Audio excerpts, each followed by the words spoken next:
नमस्कार दोस्तों, मैं विकास कुमार बर्नवाल आपके channel Barnwal tutorials knowledge video में एक बार फिर से स्वागत करता हूं। तो आज का ये टॉपिक काफ़ी इम्पोर्टेंट है, जो कि 2 दिन पहले ही मैं बता दूं कि G7 की बैठक हुई थी, 46वां बैठक जो कि लंदन में हुआ था।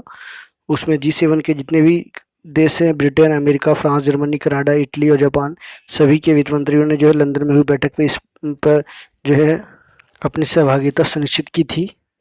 तो उसमें विशेष रूप से जो है भारत के विदेश मंत्री को भी जो है बुलाया गया था। उन्होंने भी जो है अपनी जो है उपस्थिति दर्ज कराई।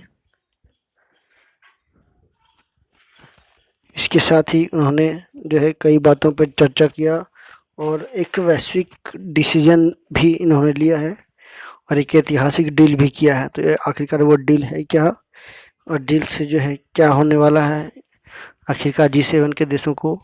तो इस पे से जुड़ी हुई एक रिपोर्ट जो मैं लेकर आया हूँ, जो काफ़ी इम्पोर्टेंट है। इसमें क्या कुछ बात निकल कर आई है मीटिंग में, उसी से जुड़ी हुई काफ़ी इम्पोर्टेंट है, जो आने वाला समय में के लिए एग्जामों के लिए जो है बहुत बड़ी हो सकती है। तो चलिए मैं आपको बता दूं। तो सबसे पहले आगे बढ़ने से पहले फटाफट चैनल को सब्सक्राइब कर दीजिए, लाइक कर दीजिए और शेयर कर दीजिए ताकि लोग भी जान सके, जुड़ सके। तो मैं बता दूं कि टैक्स सिस्टम के बारे में जो है विशेष रूप से इसमें बताया गया कि इसकी बहुत सारी ऐसी कंपनियां हैं जो आईटी सेक्टर से जुड़ी हुई हैं।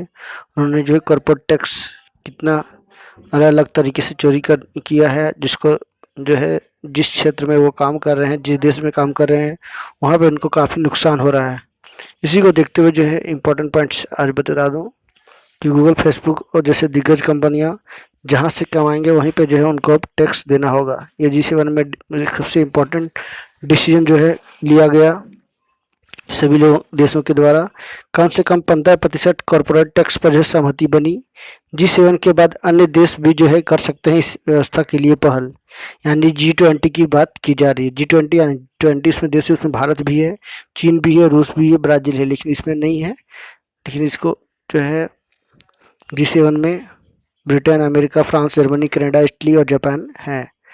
तो वहाँ पे जो मैं बता दूं कि लंदन में ब्रिटेन के वित्त मंत्री के द्वारा भी कुछ स्टेटमेंट आया है। क्या स्टेटमेंट निकला है उससे जुड़ी हुई जानकारी आपको मैं देने वाला हूँ। तो कंटिन्यू बने रहे और जो है लोगों को शेयर करना ना भूले ताकि लोग भी जुड़ सके। तो मैं बता दूं कि G7 देश जो भी हैं, तो चलिए सबसे पहले एक बात पे बता दूं कि G7 आखिरकार है क्या। तो G7 दुनिया की 7 सबसे बड़ी कथित विकसित और उन्नत अर्थव्यवस्था वाले देशों का समूह है, जिसमें Canada, France, Germany, Italy, Japan, Britain और अमेरिका शामिल है। इस ग्रुप ऑफ 7 भी कहते हैं इसे। समूह खुद को कम्युनिटीज ऑफ वैल्यूज यानी मूल्यों का आदर करने वाला समुदाय मानता है। स्वतंत्रता और मानवाधिकारों की सुरक्षा, लोकतंत्र, कानून शासन और सतत विकास इसके प्रमुख सिद्धांत हैं। तो G7 आखिरकार क्या है? एक group of 7 country, group of 7 बोलो या ग्रुप ऑफ 7 कंट्रीज का एक जो है समूह है। तो आप लोगों ने देखा G7 इन नंबर 7 नंबर्स का 1975 first meeting of the group of 6 meeting हुई थी 1975 में। 40% of global GDP, 1/10 of world population. 2014 Russia suspended over injections of Crimea. तो ये भी कुछ इंपॉर्टेंट जानकारियाँ थी। तो चलिए बता दूं कि G7 Britain, America, France, Germany, Canada, Italy और जापान की वित्त मंत्रियों की लंदन में हुई बैठक में जो है इस बात पर सहमति बनी कि कंपनियों को उन्हीं देशों में टैक्स देना होगा जहां वह कारोबार करती हैं। दरअसल टैक्स कानूनों का फ़ायदा उठाकर कई कंपनियां ऐसे देशों में मुनाफा दिखा देती हैं जहां उन्हें कम टैक्स देना पड़ता है। इसके अलावा बैठक में जो है न्यूनतम 50% कॉरपोरेट टैक्स पर सहमति बनी। ऐसे देशों के बीच कम से कम टैक्स की होड़ से बचने के लिए किया गया है। इस फैसले से गूगल, फेसबुक और अमेजन जैसी कंपनियों पर ज़्यादा असर पड़ने जा रहा है। तो ये भी जो है इसके खिलाफ जो है अंतर्राष्ट्रीय कोर्ट पे जाएंगी या वहाँ के जो भी कंट्री है जो भी टैक्स चार्ज करेंगे, वहाँ के सुप्रीम कोर्ट, वहाँ की उच्च न्यायालय, सर्वोच्च न्यायालय या वहाँ के राष्ट्रपति से अपील भी कर सकते हैं, या वो कोर्ट भी, न्यायालय भी जा सकते हैं। तो आगे देखना है क्या होगा। लेकिन उन्होंने जो है तय कर लिया है कि जो भी कंपनियां, दिग्गज कंपनियां जो भी हैं उनके देश में, जो भी सोर्स ऑफ इनकम ले रही हैं, आय का स्रोत से वो अपना कमा रही हैं, तो उनको आखिरकार जो है उनको 50% कॉर्पोरेट टैक्स देना ही होगा, अन्यथा उनको ऊपर जो है कानूनी कार्रवाई की जाएगी। तो चलिए मैं बता दूं इसके पर G7 कितना प्रभावी है। तो G7 की आलोचना यह कहकर की जाती है कि यह कभी भी प्रभावी संगठन नहीं रहा। हालांकि समूह कई सफलताओं का दावा करता है, जिनमें एड्स, टीबी, मलेरिया से लड़ने के लिए वैश्विक फंड की शुरुआत भी करना भी है। समूह का दावा है कि इसमें साल 2002 से के बाद अब तक लगभग 2.7 करोड़ लोगों की जान बचाई है।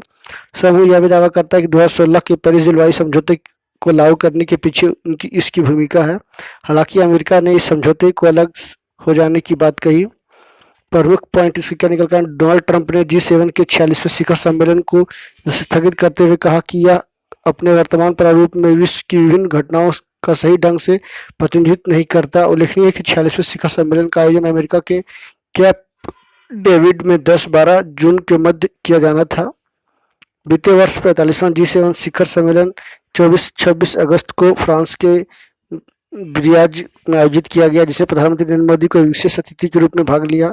डोनाल्ड ट्रंप के अनुसार यह समूह G10 और G11 कहा जा सकता है। G7 और G20 में क्या अंतर है? G20 समूह देशों का एक बड़ा समूह है, जिसमें G7 समूह के सदस्य भी शामिल हैं। G20 समूह का गठन 1999 में वैश्विक आर्थिक चिंताओं से निपटने हेतु और अधिक देशों के एक साथ एक मंच पर लाने के उद्देश्य से जो है किया गया था। समग्र रूप से G20 समूह वैश्विक अर्थव्यवस्था के तकरीबन 80% हिस्से का प्रतिनिधित्व करता है। G7 के विपरीत, जो वैश्विक समुदाय से संबंधित विभिन्न मुद्दों पर चर्चा करता है, G20 में केवल वैश्विक अर्थव्यवस्था और वित्तीय बाजारों से संबंधित मुद्दों पर विचार विमर्श किया जाता है। भारत वर्ष 2022 से G20 के शिखर सम्मेलन की मेजबानी करेगा। तो ये G20 और G7 के बारे में आप लोगों को मैंने विस्तार से बताया। तो चलिए आगे मैं बता दूं इसके इम्पोर्टेंट क्या क्या इससे पॉइंट्स निकल के आए हैं। ब्रिटेन के वित्त मंत्री ऋषि सुनक के अनुसार दुनिया के शीर्ष अर्थव्यवस्थाओं वाले देशों में के G7 के अंतर बहुराष्ट्रीय कंपनियों पर टैक्स लगाने की ऐतिहासिक डील फाइनल की है। ऐसा बहुराष्ट्रीय कंपनियों को व्यापार के लिए समान अवसर मुहैया कराने के लिए किया गया है। इस रिपोर्ट के मुताबिक माइक्रोसॉफ्ट की आयरिश सहायक कंपनी ने पिछले साल करीब 23 लाख करोड़ रुपए के मुनाफे पर जो है कॉर्पोरेट टैक्स ही नहीं दिया था, क्योंकि उसने खुद को बरमूडा का बताया था। इस फैसले के बाद अन्य देशों पर भी जो है टैक्स को लेकर दबाव पड़ेगा, खासतौर पर G20 जिनकी अगले महीने बैठक होनी है। इसमें भारत, चीन, रूस और ब्राज़ील भी हैं। तो बिल्कुल होने भी चाहिए। जिस तरह से IT कंपनियां और ग्लोबल कंपनियां जो है, बहुराष्ट्रीय कंपनियां जो है, इतनी बड़ी रकम राशि जो है अन्य देशों से, चाहे वो भारत हो या अन्य देश हो, सभी से जो है मुनाफा कमा कर चली जाती है, और सरकार जो है देखती रहती है, हाथ मलती रहती है। तो कहीं ना कहीं सरकार को जो है इस पर डिसीजन लेना जरूरी था। इसी को देखते हुए जो सरकार जो है भारत में आप देखोगे कि कानूनों की बात की जाए, IT कानून की बात की जाए तो अभी लगातार जो है टकरार बनी हुई है भारत में। और टैक्स की बात की जाए तो भारत सरकार भी जो है इस पर दबाव डाल रही है कि टैक्स को बढ़ाया जाए, डिजिटल सर्विसेज टैक्स के रूप में, या आप देखो तो कॉर्पोरेट टैक्स में जो है सरकार लगातार प्रयासरत है। टैक्स सिस्टम का ऐसे फायदा उठाती है बहुराष्ट्रीय कंपनियां। तो चलिए बता दूं कि किस तरह से बहुराष्ट्रीय कंपनी जो है टैक्स सिस्टम का फायदा उठाती है। सरकारों के सामने लंबे वक्त के से अलग अलग देशों में कारोबार चला रही बहुराष्ट्रीय कंपनियों से टैक्स वसूलने की चुनौती रही है। फिर अमेजन और फेसबुक जैसी दिग्गज कंपनियों में आए उछाल के बाद चुनौती और बड़ी हो गई। कंपनियां ऐसे देशों में अपनी शाखाएं स्थापित कर सकती है जहां कम कॉर्पोरेट टैक्स चुकाना पड़ता है, और वो वहीं अपना मुनाफा भी दिखाती हैं। तो ये कंपनियां जो है इस तरह से लगातार जो है वैश्विक कंपनियां ये अपना रही है, जिससे कई देशों को जो है काफ़ी बड़ा राशि जो है उनकी खातों में, यानी कहा जाए कुल मिलाकर कि उनके राजस्व की हानि होती है, और कंपनियां वहां से लोगों से अच्छी खासी मोटे जो रकम वसूल कर चली जाती है, और वहां के लोगों को, वहां की सरकारों को कोई फ़ायदा नहीं होता है। तो आप देखोगे जो ऐड है या फिर जो हम लोग यूज करते हैं, तो आप देखोगे लगातार ऐड आते हैं, तो उसमें लाखों करोड़ों रुपए की जो है डील होती है, बहुत सारे ट्रांजैक्शन होते हैं। इससे कंपनियों का बहुत बड़ी जो है राशि का जो है लाभ मिलता है, यानी उनको मुनाफा होता है। तो ये सरकार और ये G7 से जुड़ी हुई जानकारियाँ थी, जिसमें जो है 15% कॉर्पोरेट टैक्स पर जो है अब जो भी देश इसमें शामिल हैं उन्होंने जो तो है कानून लागू कर दिया है। अब देखना है G20 की बारी है कि वो कब डिसीजन ले, ताकि अन्य देश भी जो है इसका लाभ उनको मिल सके और ये दिग्गज कंपनियां हैं वो अपना मुनाफा जो है चोरी ना कर सके या बचा ना सके। इसी के साथ आपसे विदा लेता हूँ। Thank you very much, stay healthy and be happy. So thank you.